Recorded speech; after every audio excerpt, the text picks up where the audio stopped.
todos tenham vida, que todos tenham vida plenamente. Eu vim para que todos tenham vida, que todos tenham vida plenamente. Olá, Chico Malta, do programa Reflexão e Ação, da rádio KFM 87.9, de Carrapateira, no sertão da Paraíba. Olá, ouvintes!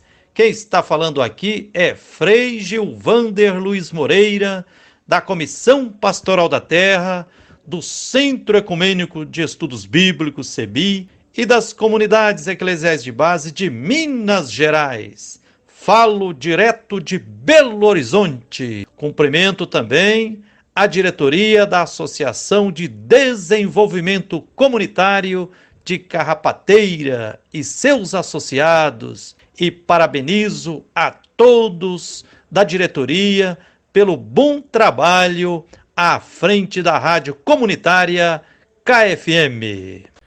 Estamos iniciando mais um quadro na luta por direitos.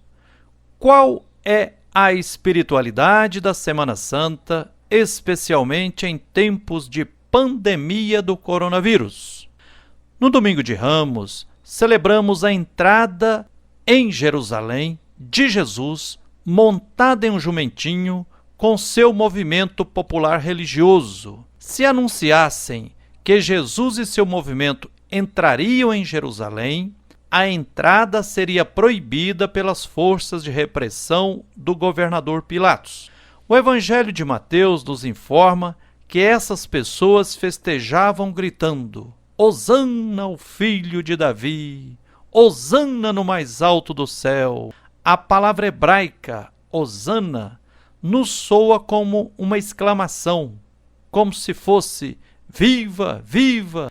Mas, conforme o Salmo 118, versículo 25, a mesma palavra Hosana significa Javé, salva-nos. Aqui há um trocadilho entre as palavras Javé, Josué e Jesus, que tem a mesma raiz etimológica, libertar, salvar. Portanto, o sentido da aparente exclamação dos discípulos se dirigindo a Jesus significa salva-nos. Mais do que exclamação, é um pedido, um clamor dos discípulos e discípulas dirigido ao Mestre Jesus. Pedem porque ninguém se salva sozinho. Os discípulos não acreditam também em falsos salvadores da pátria, tais como governadores, imperador, sumo sacerdote ou saduceus. O povo via em Jesus, pobre, desarmado e servo, outro modelo de liderança e de forma de exercer o poder, não mais como dominação, mas como gerenciamento do bem comum. A entrada de Jesus em Jerusalém incomodou parte dos fariseus que tentaram barrar a voz dos discípulos e discípulas. Manda que teus discípulos se calem, impunham os que se julgavam salvos, cidadãos de bem, e os mais religiosos. Manda! Dentro do paradigma mandar obedecer, eles eram os que mandavam. Não sabiam dialogar, mas só impor. Que se calem! Gritavam. Quem anuncia a palavra como fruto da justiça, testemunha fraternidade, luta por justiça verdadeira, o que incomoda o status quo opressor. Mas Jesus, em alto e bom som, com a autoridade de quem vive o que ensina, profetiza: se meus discípulos se calarem, as pedras gritarão. O domingo de Ramos pede para que ninguém se meta a calar os profetas e as profetisas, porque senão as pedras gritarão. Surdos e obcecados pelo ídolo capital, poderosos do mundo, não ouvem os cientistas que estão falando há muito tempo que a devastação da natureza está levando ao aquecimento global e, com isso, as mudanças climáticas serão cada vez mais dramáticas, fazendo surgir doenças cada vez mais perigosas, entre elas a Covid-19. Feliz quem ouve os verdadeiros profetas e as verdadeiras profetisas. Esta é a mensagem do Domingo de Ramos. Na Quinta-feira Santa, acontece a celebração do Lava-Pés, ocasião na qual, mais do que instituir a Eucaristia, Jesus se oferece como servo, aquele que presta um serviço gratuito e libertador. Jamais Jesus iria criar algo para reforçar poder de alguns sobre outros. Jesus se fez servidor, pegou uma bacia e toalha e lavou os pés de seus discípulos em uma época em que era instituído pela sociedade imperial, escravocrata e patriarcal, que o escravo devia lavar os pés do seu senhor, do seu patrão, as mulheres deviam lavar os pés dos seus maridos e as crianças deviam lavar os pés dos adultos. Jesus revoluciona estas estruturas discriminadoras e ensina pelo testemunho que só serve para viver quem vive para servir solidariamente de forma libertadora. Na Sexta-feira Santa, celebramos a paixão de Jesus Cristo e a paixão de todas as pessoas que são crucificadas por todos os tipos de opressão econômica, política, religiosa. Atualmente vivemos uma grande Sexta-feira da Paixão, marcada pela superexploração do capital e pela pandemia do coronavírus, causada certamente pelo progresso e desenvolvimento econômico capitalista, sistema que só visa o lucro e o acúmulo de riqueza para poucos, à custa de devastar toda a natureza e acabar com as condições de vida sobre nossa única casa comum, o planeta Terra. Jesus Cristo não foi condenado à pena de morte por Deus, Pai de infinito amor. O Deus da vida não é sádico e nem masoquista.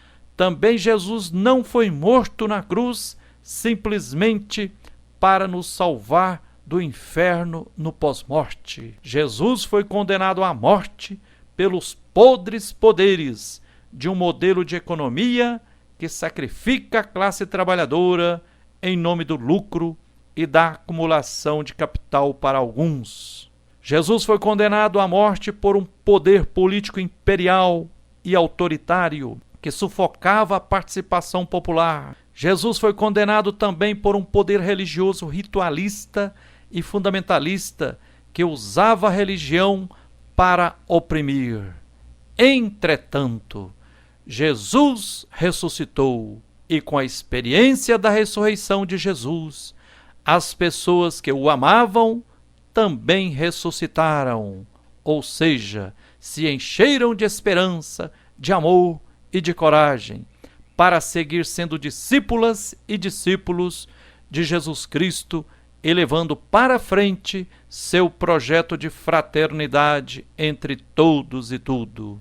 Por mais escura que seja a noite, ela sempre anuncia uma nova aurora. É preciso não esquecer que a Páscoa judaica, a origem da Páscoa cristã, diz respeito à libertação dos povos escravizados no Egito pelo imperialismo dos faraós. Por isso, Páscoa envolve reunir os injustiçados, atravessar os mares vermelhos, marchar rumo à terra prometida, terra partilhada e democratizada, e enfrentar os grileiros e especuladores lutando para conquistar um pedaço de chão. O sonho ensinado e testemunhado por Jesus e seus discípulos e discípulas jamais será sepultado, irradiando alegria a partir do túmulo de Jesus de Nazaré.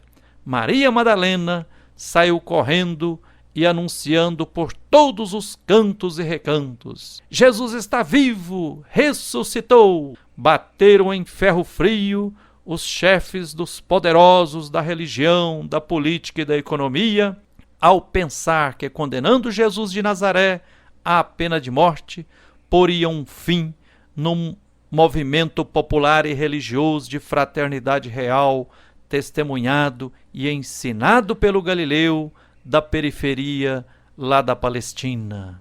Celebrar a Páscoa de Jesus de Nazaré é momento oportuno para revigorar nossa fé no Deus da vida, fé na humanidade, fé nos oprimidos, fé na Mãe Terra, fé na Irmã Água e fé em nós mesmos. É também momento propício para celebrarmos todas as lutas do passado e do presente, lutas por direitos fundamentais. Quem persevera na luta dos movimentos populares conquista direitos, mais cedo ou mais tarde.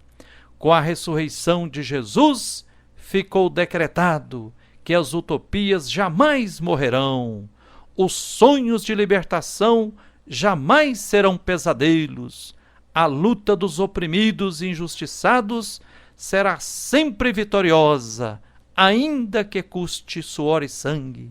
As forças da vida terão sempre a última palavra, por mais cruéis que sejam, todas as tiranias, opressões, corrupções, guerras e a pandemia do coronavírus passarão. Tudo isso passará. Sejamos a expressão de fraternidade e vida, uns para os outros, umas para as outras, mesmo em noite escura. Feliz e sublime Páscoa para todos e todas. Isso aí, ouvintes do programa Reflexão e Ação da Rádio KFM 87.9 de Carrapateira, no sertão da Paraíba. Fiquem com a bênção do Deus da vida, que a luz e a força divina continuem nos inspirando e nos guiando na luta por direitos. Fiquem também com um abraço terno de Frei Gilvander Moreira. Até o próximo quadro, Na Luta por Direitos. Eu passei fazendo bem, eu curei todos os males. Hoje és minha presença junto a todo sofredor. Onde sofre o teu irmão, eu estou sofrendo nele. Eu vim para que todos tenham vida, que todos tenham vida plenamente. Eu vim para que todos tenham vida, que todos tenham